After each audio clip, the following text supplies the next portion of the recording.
All right, everybody, what's up? We are here today to talk a little bit about Shopware, and we have got a panel of awesome Shopware users. I'm going to go around the room and let them introduce themselves. Matt, we've been friends for a long time. You've been on the show, what, 2-3 times now? Once. Oh, man, I can't count now. Introduce yourself, Matt. I'm Matt Ruffman. I own Eastside Automotive in Greer, South Carolina. I met Lucas about a year ago and got started with Shopware a year ago, and those two completely changed how we do things around here. Now, you were not a shop owner before, right? You were a technician, and so shop ownership's fairly new to you. You just got some crazy news over the last weekend about the guy that you bought the shop from. You want to tell a little bit about that? You're trying to kill me now. Yeah, I know, right? So I started here in 2008, 6 months out of technical school. I took over in October of 21 when the prior owner retired, and last weekend I got the news that he had passed away. He had a 4-year battle with cancer. So it was definitely a learning experience going from just in the shop to having to run everything. Yeah, for sure. Pat, I've followed you for years, and I've watched a lot of the stuff that you're doing. Why don't you introduce yourself to everybody? Yeah, good morning. My name is Pat Schnaidt. My wife Kathy and I own All-Tech Automotive in Fort Collins, Colorado. We bought the shops 10 years ago when the previous owner retired. Second location came a year ago. We started Shopware almost 5 years ago. Carolyn's vision is great. Monique is a wonderful person to work with, and it has changed our business 100%. Yeah. Absolutely, and you're exactly right. Carolyn's vision, it really became almost a vision for my shop, right? When she sat down with me originally, because I fought for years trying to use Shopware my way and trying to put my business around Shopware and say, okay, this is how Shopware is going to work. Carolyn sat down with me and said, hey, Lucas, what if you did this? What if you looked at it this way? And so between her and Monique teaching me the way they saw the software working, it made a huge difference for me. Steve, tell us about yourself. Yeah, morning, guys. It's Steve Metsker. I own Global AutoWorks in Grand Haven, Michigan. Opened in 2013. And I've been using Shopware since, I believe, 2018. Okay. First saw it at a Worldpac Tech Expo that year, I believe, and one of the instructors doing the course was using it, and Monique happened to be there, and I said, this is a game changer, and it absolutely was. I did leave recently. I left last year in October for Techmetric, which lasted about 6 months. And I learned that all the things that Carolyn told me about what they were going to offer me and how it wasn't going to work, that she was correct. So now I'm back.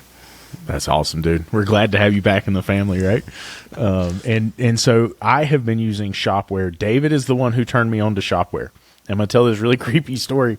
One of the first times I ever met Carolyn, we were at a ASOG dinner in Kansas City, and we're all sitting around. It was the very first dinner we had ever done, and I look over, and there's this lady sitting next to me, and I said, this is going to sound so weird, but your hands look really familiar. And she said, I get that all the time. I'm like, what? People tell you your hands look familiar? And she's like, yeah. She said, I bet you've watched videos about Priuses and doing like headlights and pulling the bumpers and how to do certain things on Priuses, right? And I said, uh-huh. She said, yeah, those are my videos. That's how people know me, by my hands. And I'm like, that is so crazy, right? And so that was the first time that we met. And when I was talking to David about a shop management software, we were using AllData Manage at the time. And I had a business coach, and we're looking around at all the options on the market, right? And we were looking at Protractor, and we were looking at Techmetric. We were looking at all these different options. And I was talking to David, and David said, man, you need to look at Shopware. And I said, but all these other features. And he said, that's exactly why you need to look at Shopware. I said, what do you mean?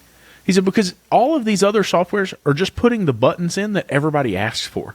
And they end up getting so complex and so clogged, and they have all of these features that nobody ever really uses fully. So the problem is that you go to bring somebody in and train them.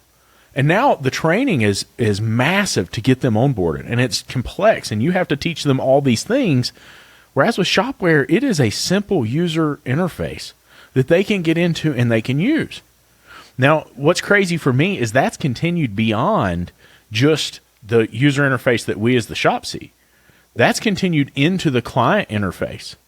And so Matt and I, we were talking last night, and we were talking about the fact that, hey, it is so often that we're hearing from clients right now who say, oh my gosh, this is amazing. This works so well. I've never seen anything like this. I've never been given this level of transparency. I've never been given this opportunity to choose and decide what it is I'm going to do with my car. And I think that in this Amazon world that we live in, right, because let's be real, that's what it is, the consumer wants choice, and they want to be able to make that decision. Pat, how has that influenced and impacted your business when you began to do that? Because you've been in business for a while. What were you with before you were with Shopware? So we had a very small system written by Steve Miller called All Systems Max, and it was a PC-based system. It was great. However, it was not in the cloud, and it was not facilitating choice, right? So it was a computerized program, but very much modeled after paper ROs. So it didn't fit the bill. And so moving to Shopware has been just excellent transparency, I think you've already said, and giving people choice. And I think it goes back to the core of our business, which is, hey, we're sales, but we're ethical sales. Our business is to educate and inform. Your decision, customer, is what to do next, right? We don't pressure and say, hey, you need this, or you can't get out of the shop before you do that. That's not our business at all. Our business is let you know what's going on with your car, help you decide to prioritize those, and how do you want to move forward today. Absolutely. And I just want to point out that regardless of how great the system is, it does not account for crazy. So I had this customer, we sent him the RO and said, hey, accept and decline what you want to do. And he's like, okay. And he declines everything and just approved a few items. And we're like, great, okay, we get the work done. The guy comes to pick up, and he goes, why didn't these other things get done? And we go, because you declined them. Here, look. See you declined it. He's like, well, I want them done. We're like, okay, great. Put the parts deposit. We'll set it to pending, approve it, and then we'll get started on it. So he does. And the whole time, you can just go into the RO and see how much your bill is. And we're telling him, hey, the bill's going to be this much now. Do you understand? Yes, I understand. Great. He comes to pick up the car. Why is my bill so much? What are we doing here? Like, it's on the thing. Like, you see it. You can open it up any time and look to see how much I'm charging you. I'm not just making up a number. You approved it. You are hitting on a pet peeve for me, David, and that is our advisors, our service writers, still have to advise. Yes. You cannot just put it on the work order and send it and pray for the best and hope for the best and hope the customer makes the right choice, because they don't know. You hear that, right, David? You hear that, right? No. You're wrong, David. We know you're wrong. You don't even have to excuse it away. You're wrong. I don't do that. I don't do that at all. We send the DVI. They see the DVI, and then we send them an estimate. I don't call. And here's the thing: like, now you can put the stuff in order. So you can put the stuff in order, and you send it to them, and then that's it. I've got lights, red, yellow, green. Like, this shouldn't be hard. Listen, go through the list. I do that. And the only time, No. You go through a whole dog and pony show, Lucas. You're like, you're calling them, talking to them, and there's this customer. I don't do any of that nonsense. I don't want to talk to the customer. I don't want to see him. I don't want to do any of that.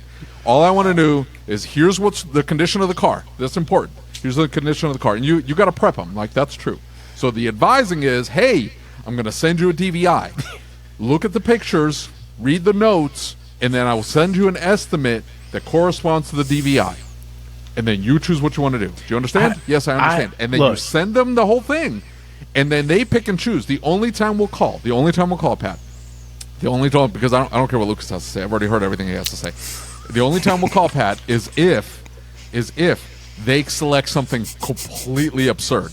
Like, the wheels are off the car's scraping along the ground, they're stopping Flintstone style, and they approve an air filter. And so then we'll call and say, hey, I just want to know, what you're going to do about this Flintstone-style brakes you got going with this vehicle. You approved an air filter. You sure that's what you want to do? Because you're going to die as soon as you pull out of here. You're going to die. And they go, looks good. your air filter's going to be great. And it's going to be sucking in peak air as you go careening into that ditch next to my groundhogs. And then they say yes because I only have so much money. And then we go, well, we got financing options and stuff like that. Do you want to discuss that? And usually the reasonable ones, they will say, yeah, okay, let's maybe do this. I got this much. Let's see if I can get approved, and we kind of coordinate with them. But I would say 95% of customers, 90% of customers just select what they want, and then that's it. And then you have 5% that we have to call, and then the other 5% are plumb crazy. Like, I cannot account for that. Like, they don't know how to use a phone. They don't know how to use the internet. They don't know what email is. They can barely drive the car. Did you call your attorney at least? Did you call and let your attorney know this guy was going to be calling? Well, no, I sent him the message you told me to yeah, this guy's like threatening legal action. Like, I'm sorry, dude. I don't know what to tell you. Contact my lawyer, bro. I can't help you. And here's the thing. I've got notes. Like, you can argue with me all you want. I've got time-stamped notes. The entire process, what you approved, we reset, you accepted, the whole thing. I've got everything on there. And so that log right there is what saved us in court. The log, the notes, and the pictures. We recently had a court case, and I had everything printed out, ready to go, including the log, and that alone makes a big difference to us. Is when did they look at it? What were they claiming? That we caused an oil leak. And the oil leak was already there? Yes, we had a picture of the oil. This was, a month and a half, 2 months into Shopware. First time we ever had a DVI. I remember it. And we had a picture of the oil leak, and he approved doing one seal. We cleaned it up. It had a leak in another area, and he wanted it fixed for free. We didn't back down, and he took us to court over it. And then I knew when the judge said, Mr. Smith, I'm very familiar with the LS engine in the Tahoes. I was like, oh, you're cooked, buddy. And he goes, this is what they look like underneath. And I was like, because I knew I didn't do it to him. We had pictures. We tried discussing that with him. His first little seal was $130-$140, and he said he never would have spent that if he knew it was also going to need other work. What? Yes. This goes back to crazy. It does. But here's the thing: is this really gives us an opportunity to prevent it as much as possible.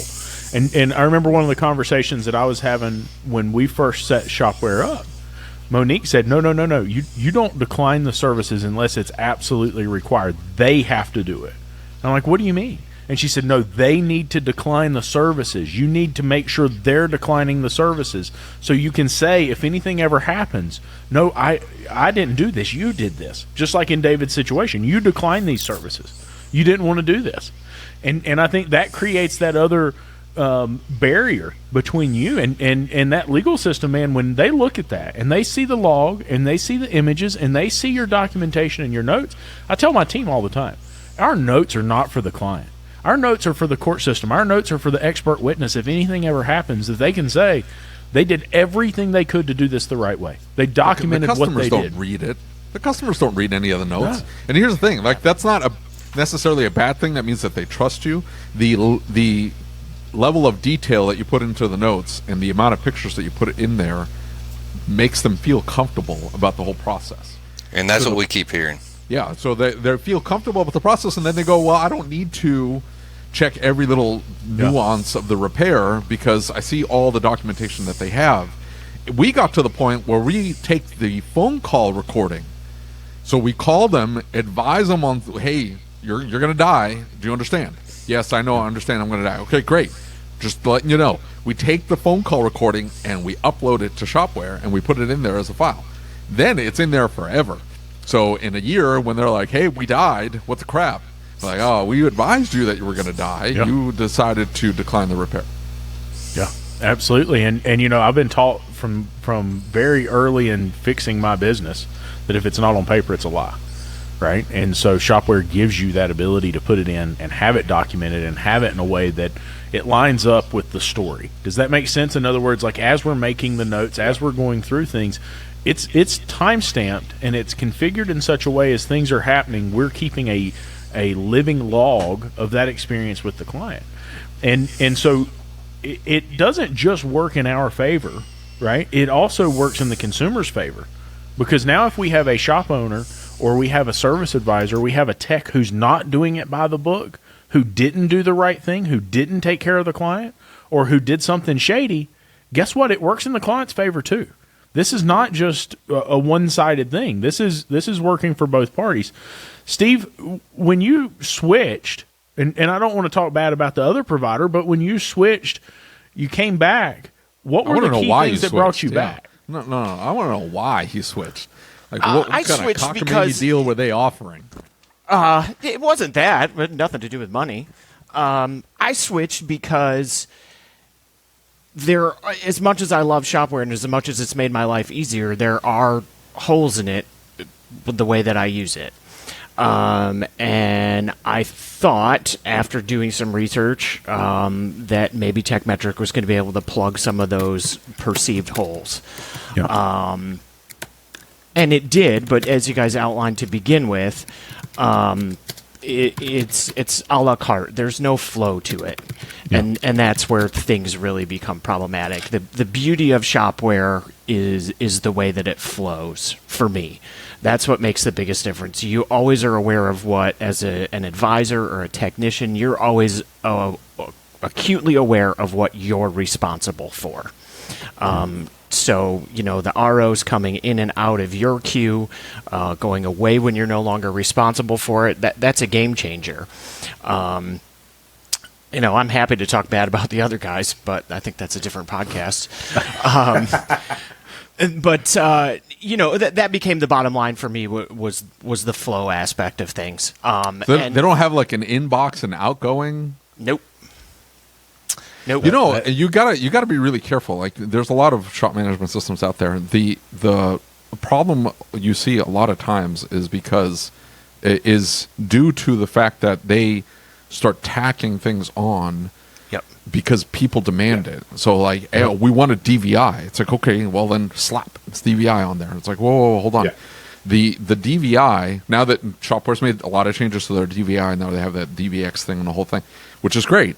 But it's very much in tune to how the program was originally designed. Yes, 100%. Because we still sort of use it the way it was originally designed from like 2018. We haven't changed that much. We haven't needed to. It's from the customer's side, it looks a lot better than it did before. It's less confusing. Let me say it that way. Yeah. It's less confusing. Where before, there was just a long list of notes and stuff like that. So some of these shop management systems, they hear people complaining about X, Y, and Z, and so they're like, oh, well, it makes sense to add it, so we're going to add it in there, but it's not the way the program was originally designed. There's no, like you're saying, there's no flow to it. It doesn't make logical progress. It's not a logical progress to go from step 1 to step 2 to step 3. It's like, hey, we've got this thing tacked on. Which is great if you pay one fee and then you've got 45 features, but I don't know. Yeah, but it's not functional. As somebody mentioned earlier in the training aspect, like try writing a flow for a service advisor with one of these things where it's if A, B, if B, C, if D, E.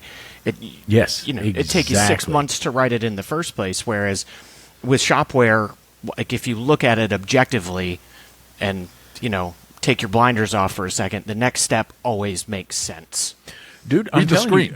I read the screen. Like, where does that RO go? It goes to outgoing because you're done with it. I brought a new advisor in, and he came in. I had one that I hired that was a bit of a temporary advisor. She picked up on it immediately. I hired another advisor that is going to be the full-time advisor. He spent 2 days with the advisor that was moving on and had it, right? And he said to me 2 days ago, he's like, dude, I just got to be honest, this is awesome. And I said, what do you mean? He said, I've been using CDK. And he said, it doesn't make sense. He's like, there's no workflow through it. And he said, this is built. He said, the best way I know to explain it's like using Google, right? Because it just makes sense. You know where to click next, and you know where to go, and you know what to do next. And the fact that they, when they first brought DVX out, it wasn't exactly like refined that way for the client. But day by day, all of the little changes that they make, the constant updates and refining that and twisting and tuning it, the clients are getting more and more and more to where it's like, oh, this is so simple. I love this. This makes so much sense. And you know, Steve, to your point, you say, well, there were some holes in it for the way I use it. I'll never forget when we started looking at switching shop management softwares. My coach at the time, he goes and he draws on a sheet of paper a piece of Swiss cheese. And he said, every single shop management software on the market has holes in it somewhere. And he said, you just have to figure out which one is not where you don't need the hole to be. Where can you live with it that water's not going to pour in your boat if you have this holding you up? And so that was very clearly Shopware. And I came into this, and we've talked a lot about this, right? And Pat, I think you'll resonate with this a little bit. I was in 3 bays. And when I started working on my shop and trying to take it to the next level, the client was always number one. And serving my people first was always number one, right? Like those were the 2 things that were important to me. And then I expanded. And there were a lot of things that other shops did that I had used to look at and say, oh, that's scummy. And I'm not saying it's not scummy. I'm saying that now I understand a little bit why they made some of those decisions, because to feed a 10-bay shop is a lot different job than feeding 3 bays, right? Yep.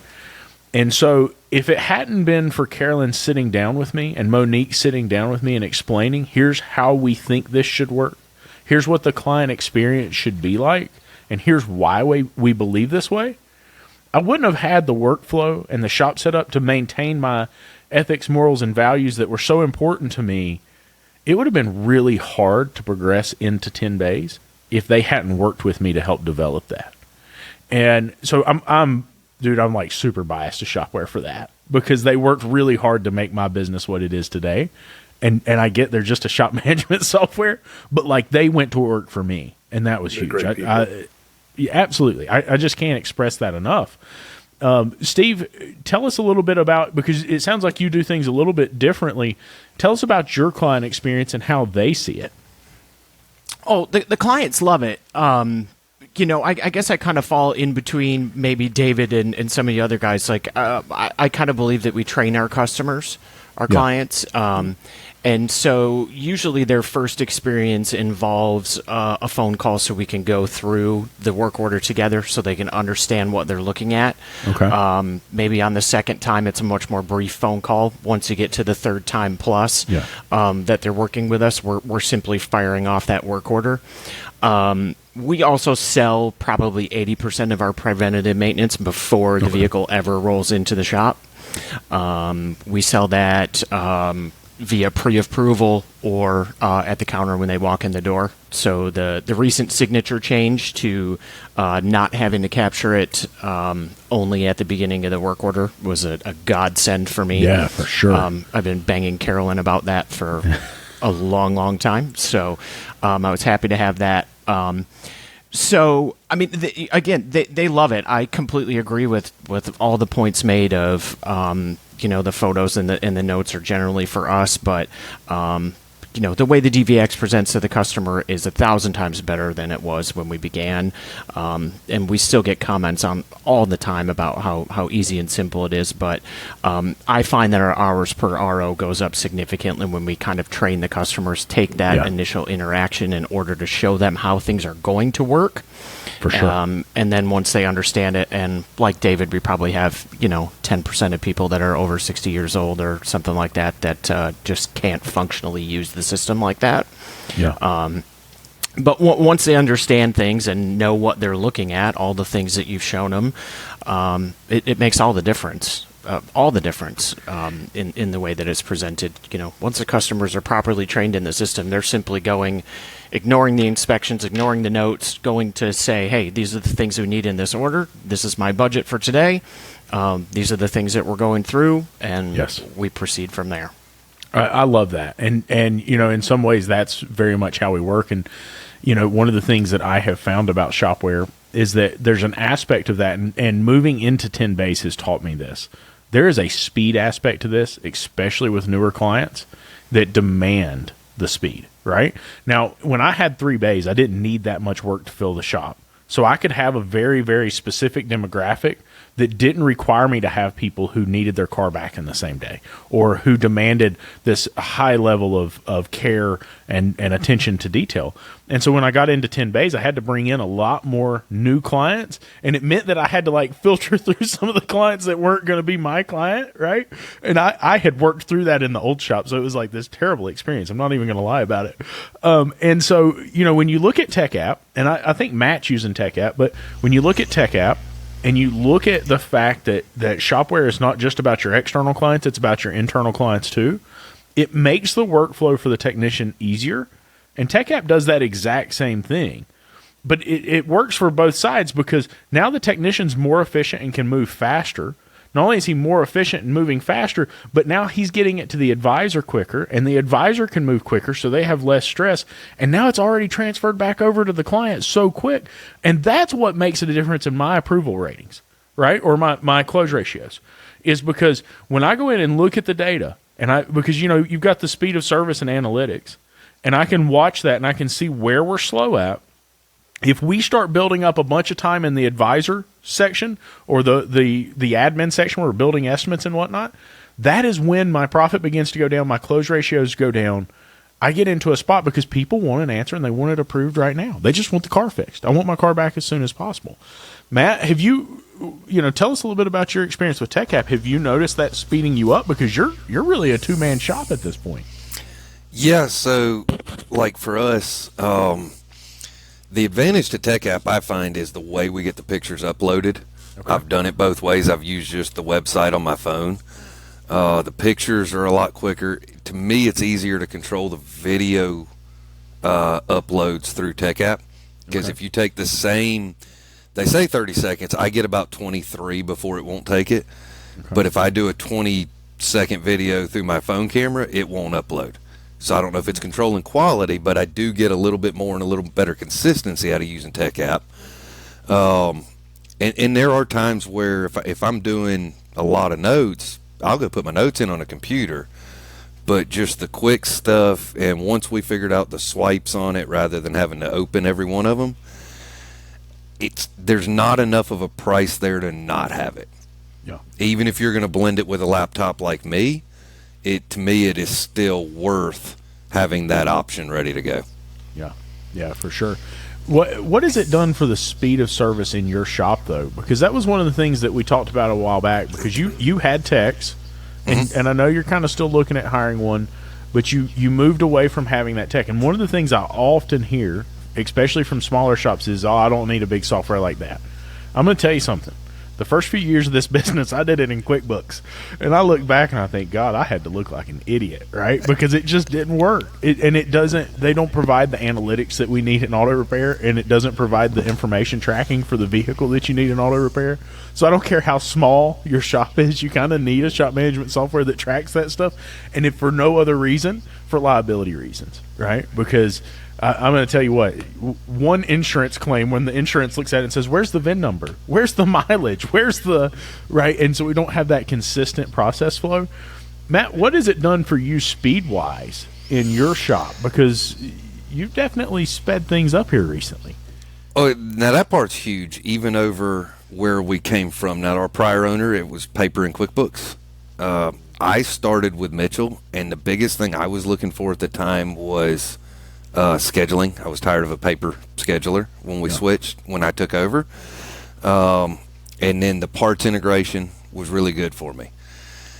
The one thing I've noticed, though, is putting together, whether it's out in the shop or putting together an estimate, it is so much quicker, to the point that even if it's like, I'm not sure if I want a condenser or a dryer on this car, I'm just going to grab both and transfer them. And then once I get into parts and decide which way I want to go with it, then I can delete that line. It's the estimating speed, especially using Tech App, getting the pictures in and then getting your notes in and having a place to put them that's not just a blank line is huge to me, because you can make those inspections as detailed or as simple as you want to make them. And we've got some basic ones where we're not real sure where we want to start. And we've got some others that they're going to see that even though you've got an AC complaint, we're going to pre-scan the whole car. And we're going to make sure, instead of just the AC, we're going to do a full pre-scan. It's going to get attached, and it's going to get attached right here. And then, our testing and everything goes into different lines. So they should see, once we get down to that line, even though we've checked off at the top box that we confirm their concern, they should see another one sentence, confirm concern at this time, speed, road, whatever. And then they should be able to see what did we expect for testing, what did we actually get, and then our recommendations all in that area. And that goes back, along with the speed, it gives us somewhere to put it, somewhere to build the estimate, somewhere to attach it to.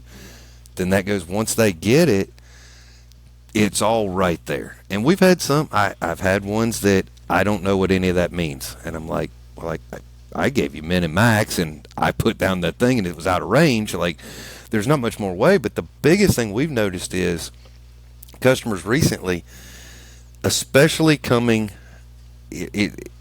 more so dealers and chain stores, where when they get that, like I believe David said, they may not know what any of that means. It may not make any difference to them. But the fact that they get 3 paragraphs, even if they're 2 sentences each, concern, cause, and correction, and some pictures and some video to go with it, it builds enough trust, and they go, I've never seen it laid out like this. Yeah. And they may not. We've had a couple where it's like, look, I'm getting rid of this car. It's not worth fixing. But then all of a sudden, you get a call a couple weeks later. Hey, do you do pre-purchase inspections? And you find out that, hey, the level of detail we gave them there is going to lead to them coming back. Yeah, exactly. A lifelong client. Pat, go ahead. I'm sorry. Can I expand on that 1 second and just say that outside of the customer experience area and that, Matt, the ability to customize those inspections and use them to hold technicians accountable for making sure that's what I was that you're gonna say. getting Yep. all of that information, that they're not skipping pieces of it, is invaluable. And if you think about, the technician's job of selling each job to the service advisor of what's needed, those photos and those words just develop that trusting relationship between your advisors and your technicians and make all of that so much easier. Absolutely. And I mean, you got to get them where they understand a why behind just because I said so. Because we had one that 2 months in, he goes, I deserve just a blank line with a description of the concern. And I was able to lay out a couple of specific examples and go, and even then I had my checklist, but I'm like, these are the examples of why I have these inspections built this way. Because we didn't get the information and we had to send the ticket back out to the shop. It wasn't enough for us to call the client at that point. And that's just a waste of time. Yeah, exactly. And we don't think about that. I did a class for Ratchet and Wrench a while back, and one of the things that we talked about in that class is like the little mistakes, right? It was only 5 minutes, but you do that 10 times a day. Yep. And as a service advisor who, really shouldn't be calling clients at 4 p.m. to get approvals, you do that 10 times a day. You've just stacked up almost an hour of time on stupid little things that should not even happen. And so that was going to be my question for you, Pat, is have you used this to build accountability for your techs? What I do is I kind of build the 5 C's into my inspection lines. And the last couple of lines is, hey, what is it that you're asking us to do for the client? What's going to correct this concern? You've confirmed it, so that's in there. Did you confirm their concern? What are we going to do for it? What is the expected result? What's the consequence of not doing it? And then the next line is do you need to do additional testing? What tests do you need to do? What is a known good value? And what is a fail value, right? And so I've used that to build accountability so we don't have to go back and forth. And I'm going to tell you something. I am not afraid to say that I have had people in the shop that did not meet my quality standards. And I'll never forget, really nice guy, super awesome human being. Yep. But he pulled a car out. And the wheels fell off of it as it went for a test drive in the parking lot. Another technician was driving it. And I went down there and I said, hey, tell me something. You clicked right here that you torqued the wheels. So you lied. You falsified a report. This is a legal document for me, and you falsified it. You're out of here. right? Have you found that it helps add accountability to the shop? Because when you get to an organization your size, right, you've got multiple shops, you can't be in both places at the same time. We've got to build systems around how we do things. Has it helped with that? 100%. So we have a mantra that we use. If it's not written down, it doesn't exist. Yes. And so everything that we do, there's accountability for the customer, but there's also internal accountability for our technicians. Had a very similar situation to you, Lucas, where we had some unethical or less than optimal people in the shop. They don't work here anymore, right? But what we do with Shopware, it's very cool. There's a couple of internal notes boxes that the customer doesn't see, but that's stuff for us in the shop to see. And we put information up there. So when we have a diagnostic, for example, I want to know, what test did you run? Did it pass or did it fail? If you have a repair plan, what do you need for the repair? What parts and what labor time? If on average, right? Service writer can look up the labor time. I get that. Yeah. But I want to know what the technician needs to do the job properly. Service advisor can take that and build an estimate and get the approval. If it didn't pass the test and you need more time, what results have you got? What results will you get if we sell another hour of diagnostic time? That sort of thing. But we have that paper trail. My service advisors fully know if they get a repair order back and that's not up there, they can give it back to the tech and say, your job's not done yet. You just gave me an idea, Pat, because we were putting sort of in parentheses, we were putting sort of little hidden codes in if we needed excess of supplies or cleaners or time for cleaning. Yep. And if we had a customer pick up on that and then ask, well, what's the labor rate? And it's like, this guy's going to complain over what we're charging, but we have that same tech doing it. I like the idea of let's put it up in that node area that's going to follow this work order. Well, why if not we just need leave specifics. it in there? Just put additional time needed due to rust. Just take a picture of the rust. We leave that in there. I don't care what the customer like. Rust is one thing, David, but when we're talking about I'm genuinely going to go out there and I'm going to spend 40, 45 minutes, a case of brake cleaner, and a pressure washer to try to get it clean to find a leak. But if you take a picture of that and say additional time needed for cleaning, You could do it that way. Yeah, like you just put it in there and go, hey, this is the cost. I'm telling you, 99% of the time customers don't even read that. The ones that do, there's a picture of your nasty, greasy, oil-covered engine bay. And yeah, like we added an additional time. I put it on the labor line. Cleaning. Boop. Oh, no, we do that too. 7 or whatever, and it came with this fee. And then I charged the can of engine degreaser and any additional like supplies. We just put it on there as additional line items. Yeah. No, we put it on there itemized, but we had one that before we even got to pricing, because it was written in a DVI that he saw, he was already, so you're going to charge me this much, what's your hour? It was like we couldn't get past that with this particular customer. In it. Yeah. Right. Yeah. And that's when it's like, dude, you just fired yourself.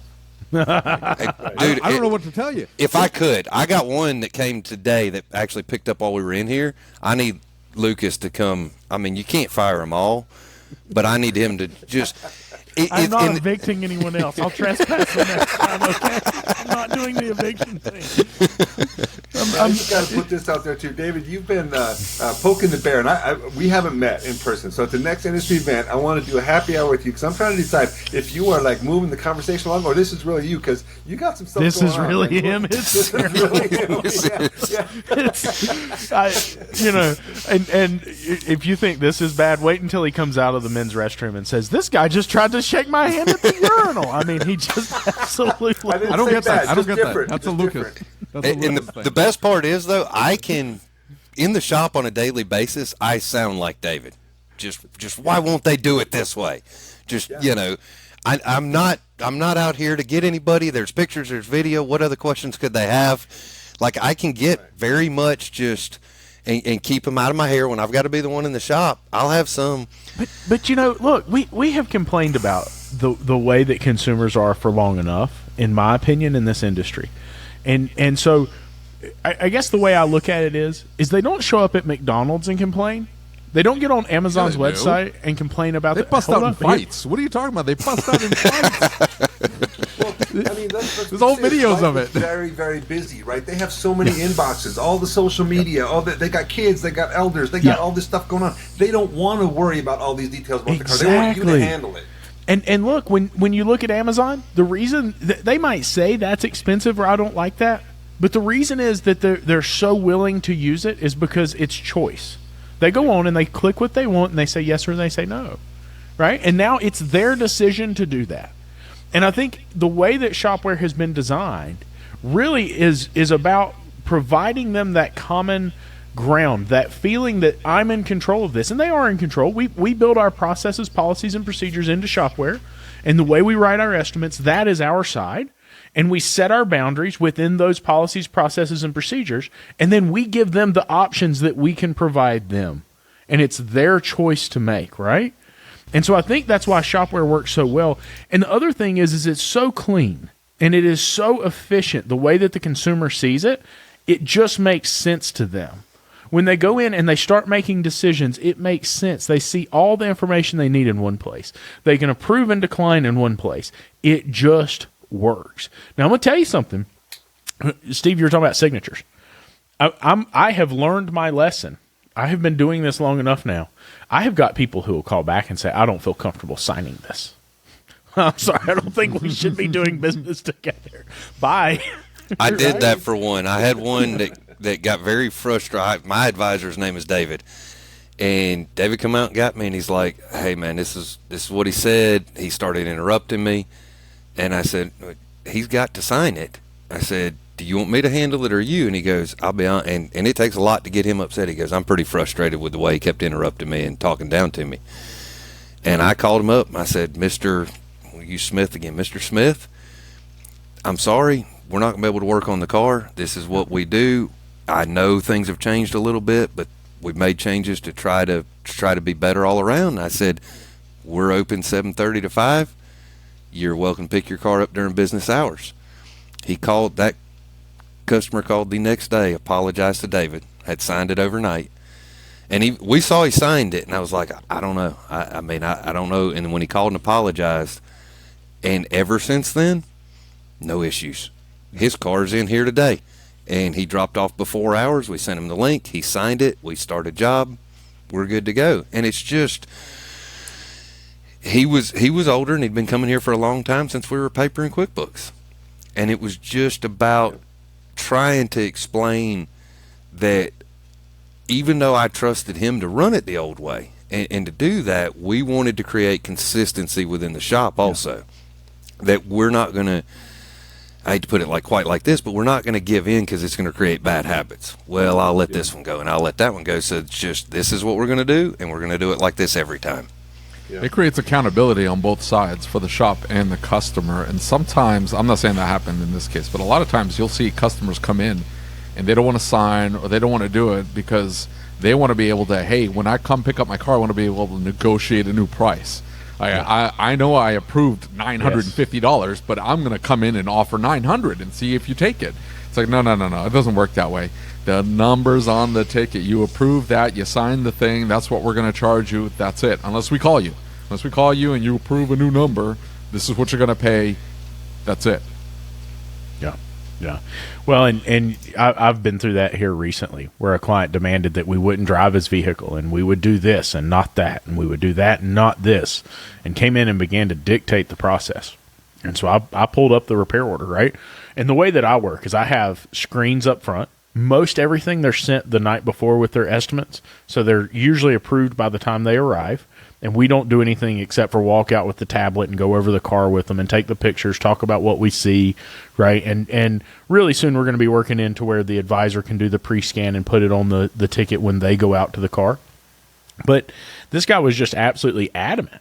And so I've got the screens up front, which are touchscreen. And so those who don't do the electronics thing, I have a way that I flip the touchscreen around and they sign it. We show them everything we're going to do in the modal where it has like, okay, here's this service, here's the price, here's this service, here's the price, and here's this service, this is the tax. And I say, look, you're not going to pay a dime more than this. And so I turned it around and I said, look, I just want to show you something. So I pulled up our peace of mind inspection. I said, you see right here where it says we're going to drive the car 10 or 3 miles, and I think it was oil service, so it would have been a 3 mile. And I said, so you see that 3 mile there? And he said, I do. And I said, I scroll down to the bottom. I said, you see quality control here? And it says, I'm going to drive your car 3 miles when I'm done. And he said, I see that. And I said, this is our policy. This is what we do. I don't change that. And he said, well, I don't want you to do that. I said, I'm sorry. This is what we do. And he said, well, why do you do that? I said, because this is my way of verifying before I start working on your car, there's no issues, and I document that. And then when I'm done, this is my way of securing and making sure that there's no issues, there's no leaks. I said, do you know how many vehicles that I've had in here that have left a local oil change place in town? They made it 3 miles down the road before the oil filter gasket that they doubled up on blew out. It pumps all the oil out and it damaged the car. I would much rather that happen to us, and we know how to handle something like that. If we do make a mistake, we can make it right and fix it so you're not broke down on the side of the road in a dangerous situation. And he said, well, I never thought about it like that. And so I'm not the shop that's the fastest. I'm not the shop that does everything the way you want it done right now, but I am the shop that's going to take the most care of you, right? And I'm going to do what's right for you. And you can't help but ask, if you don't want that, is that somebody I want in my shop in the first place, right? Is that somebody I want to be working with? Because, and so this particular client has come in and brought his own oil filter because he didn't like our brand oil filter. And I found he just likes to push the button and see how far he can get each time. And so Shopware is our way of saying, no, this is our policy. This is what we do, and we do this every time. There are no exceptions to that. Steve, do you build policies and procedures into Shopware? You build your workflow around it and then kind of set that up like that? How do you use Shopware in that aspect? I probably don't do quite enough of that, I guess. You're making me think that I probably should do more of it. I mean, yeah, I certainly have checks and balances built in to help things along that line. I think at this point, almost 12 years in, my reputation does most of that work for me. Yeah, for sure. I don't get a lot of people showing up that don't know what they're in for when they walk in the door. But yeah, you're making me think that I should be utilizing some of those things. Up until about 6-8 months ago, I was really on the counter pretty much full time as well. So this has been the last 6 months I've been able to step back and actually start addressing some of those things. I'm sure all you guys know about those years where you're just the fix-it guy and you go in and I'm damned it, I'm going to do it myself. And it's been really refreshing for me, especially stepping back into Shopware. Because when I was using TechMetric, I could make it work. And it wasn't that big of a deal for me. Yeah. But when I hired a guy and he came in and was like, what in the F is going on here? That was the moment where I was like, I made a big mistake and I got to go back. And now I'm really able to dial towards those types of procedures to help us. That's really interesting because that is something that I have gone back and forth with, right? David has always had a service advisor for the most part, and David has been very hands-off with the client unless he has to dad voice someone. But like for me, I had always been kind of the face of the business, and I had always been on the front counter, and I took that role very seriously. And over the past couple of years, I've had advisors who have said like, hey, you're kind of giving away the farm, right? Like you're working so hard for these people and you're doing so much to take care of them. They kind of have unrealistic expectations of what auto repairs should be like. And so as service advisors came in, I put a tremendous amount of pressure on them. And I am doing my very best. Justin, if you're listening, I'm trying, I swear to God, to like back off and take a deep breath and be like, listen, dude, if you mess it up, it's okay, fine, so be it, whatever, But I learned that if I don't build systems in Shopware, and we have a workflow document, right? Everything in the shop happens based on the workflow document. You do this, then you do this, then you do this. It's only 2 pages. It's front and back, and it's color-coded so everybody knows their role.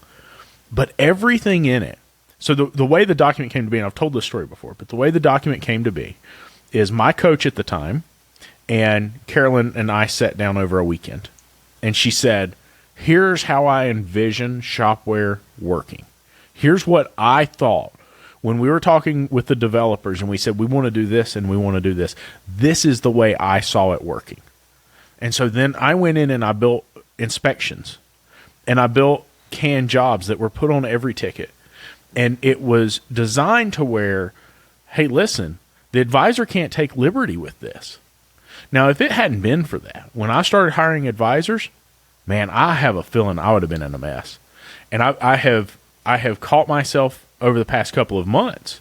We had an advisor that was here that wasn't putting anything on the ticket. The temporary advisor, she was just doing a peace of mind evaluation. She wasn't putting a testing routine. She didn't want to have the hard conversation with the client. And so that taught us, like, hey, you have to make sure there's a check and balance in place for that. So the client knows what their upfront charges are going to be. We're not just doing free services all the time or free evaluations all the time. We have to have that in there. But even then, because of the way the write-up is done in Shopware, the technician would get it and they would say, hey, checkbox number 1's not there. There's no labor line for this. It's got to go back up front. I can't do anything until that's on there. And so the system that Shopware created in my shop allowed me that freedom to hire an advisor and not feel so stressed out. What's been your experience? Because you say you were on the front counter for the majority of the life of the business. What's been your experience moving away from the front counter now? Stress. It's a different ballgame learning how to lead and put in systems in place and get people to do things the way you want them done, as opposed to just being able to do it yourself. I always had a helping hand, but it was somebody that I admittedly carried for probably far too long. I like to think I was pretty good at being an advisor, and that made everybody's lives easier. But all those little cracks that would get papered over, like you're talking about, Shopware has the ability to put those things in place. And I'm quite lucky that the guy that I hired is very opinionated and is willing to challenge me when he sees that, the failure is not on him or another employee, that it's a lack of a proper system in place to understanding of what has to happen. So, I don't know. It's hard. I mean, you spend all that time pleasing customers, and now I'm just sitting there trying to please employees and please myself, and that's a mental adjustment. But for sure. And then you see that, because one of the things that I learned about that when I first made that transition is I was really willing to give myself excuses and a pat on the back when things went wrong, because I knew it was their fault. It wasn't my fault. And when the same thing happened to my advisor, I'm like, I can't believe you did that. And I'm like, and they said, yeah, but you do that. What? I don't do that. Yeah, you do. Hush. I've been known to claim that I never gave any discounts, and I've been challenged on that significantly recently. And look, I think that is the beauty of all of this, is this ability to learn and grow and develop and build 100%. A team around this. And it's been so fun to watch, because Monique, in a lot of ways, is part of my team. Right? If my staff has a question or they need something, they can call tech support. Tech support knows them, and they respond and say, hey, what about this? If they need something and Monique reaches out there, she's like, hey, guys, why are you doing this? Do this. And so it's created this environment where they have the autonomy to make the business what they want it to be. And it's not me standing at the forefront. I think as owners, we can put these walls up and have this idea of what it's supposed to be. And one of the biggest challenges for me is when I stepped away from the front counter, it took that pressure off, and I never thought about the fact of how much pressure a policy or procedure that I had developed put on my people. And so then over the past couple of months where I've had to step back on the front counter a little bit, I'm like, holy cow, this is a lot of work. This is too much. And so I would say in passing to Monique, like, oh my God, this is a slug. I hate this. And she's like, no, just do this. And so Shopware has this already built in to a degree that automates and maximizes our time on the front counter. And it's a fantastic product for sure. I think that to expand on that just a touch, like going to Techmetric and coming back, like Techmetric required a very specific process. One of the things that I like about Shopware, and I think any successful shop owner will tell you, is providing a quote-unquote loose framework for your employees to work within and allow them to work in there at their talent level is really valuable. And I don't feel like Shopware is so precise that everything has to be done a certain way, but it allows people to work within those platforms. I have guys that use the Tech app. I have guys that use GoPro to take all the photos and plug it in because they prefer working on the PC. It allows everybody to play to their strengths within it's not loose, but a semi-loose framework, and I think that is one thing it does far, far better. I feel like so many of these management systems are built to just, put out an inexperienced or whatever technician and give them a list of things to do. Check a box, move on. Check a box, move on. Check a box, move on. And Shopware gives you the ability to customize that experience to play to everybody's strengths, and that's one of the things I think it does way better than anything else. For sure. There is no more customizable option than Shopware. And as you're sitting here talking about it, I'm thinking about my experience with All Data Manage all those years ago. And working with some of these people who listen to the show, and we'll be trying to help them with their numbers, and we're in Mitchell trying to work through it. No, you can't enter that data here. Okay? Yeah. What's wrong with the data? Well, it doesn't tell you.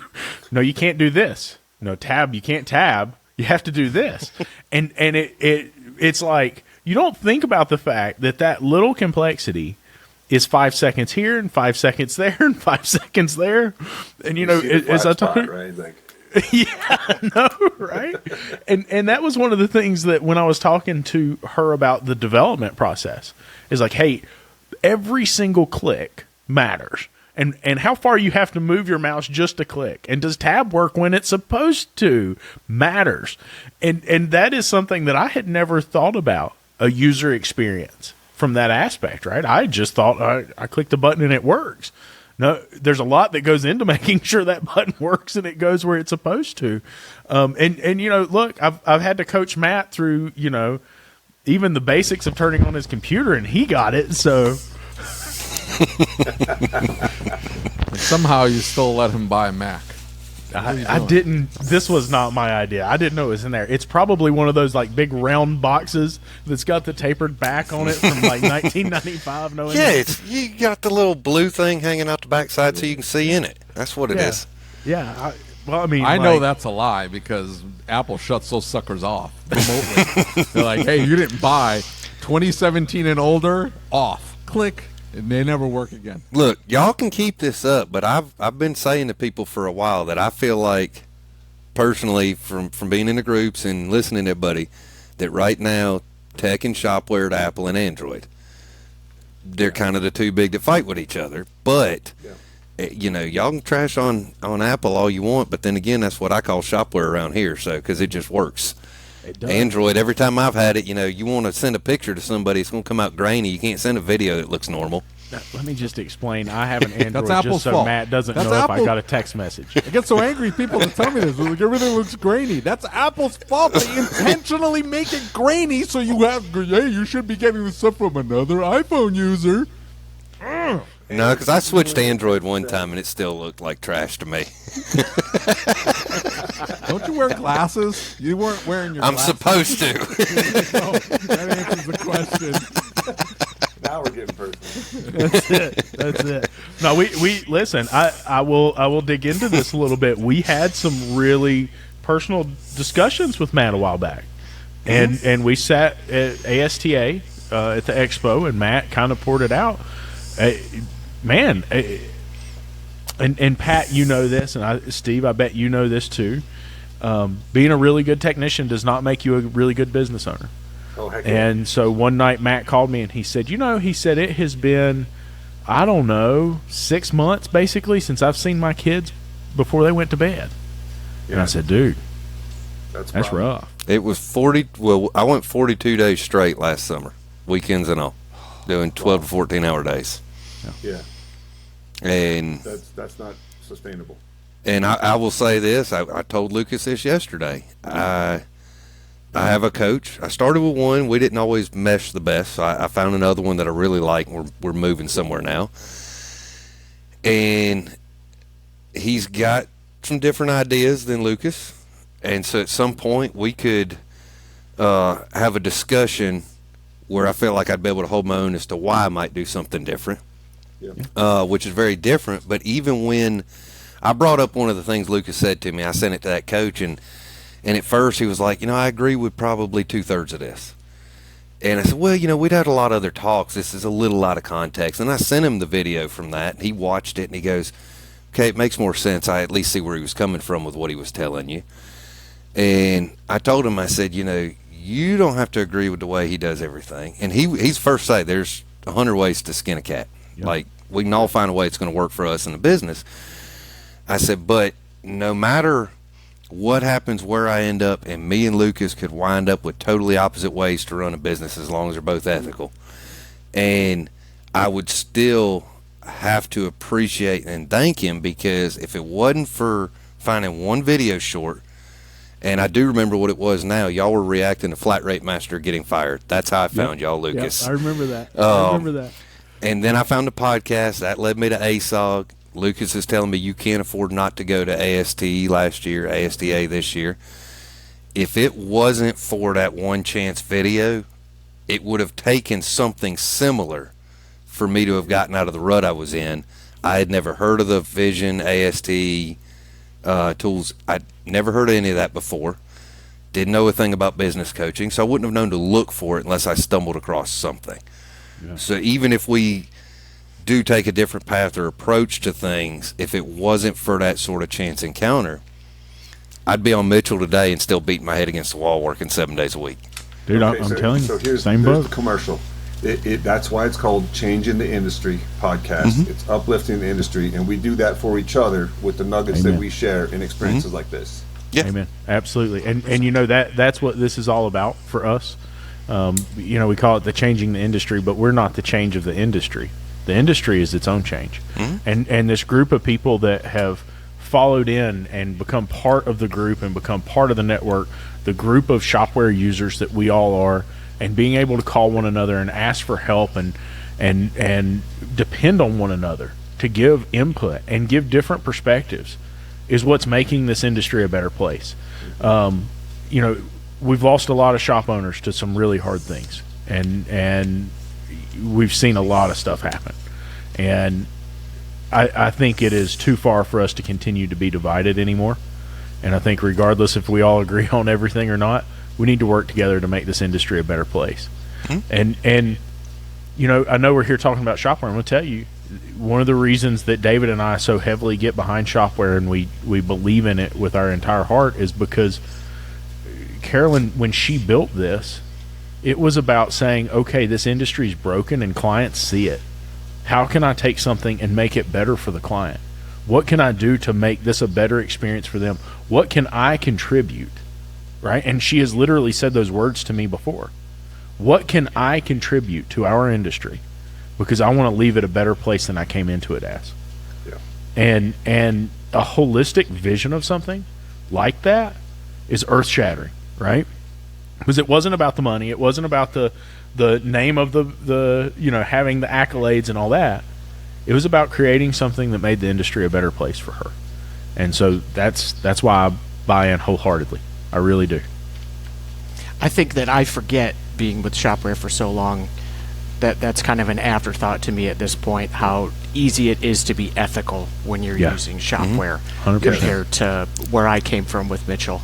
And the way the customer views things and how ethical everything looks and feels, because I don't get those arguments anymore about labor rates and all that kind of stuff. They're non-existent in my life, and that is something I had forgotten, but directly attributed to Shopware. The only other thing I could add is if you're looking into Shopware, one thing we did, I mean, you need a program that's going to work for what you want to do. But if you come down to where you're down to 2, maybe 3, that I believe these are what we're going to do, and Shopware is one of them, we took the demo link that they'll send to your phone that, hey, this is what your customer would get.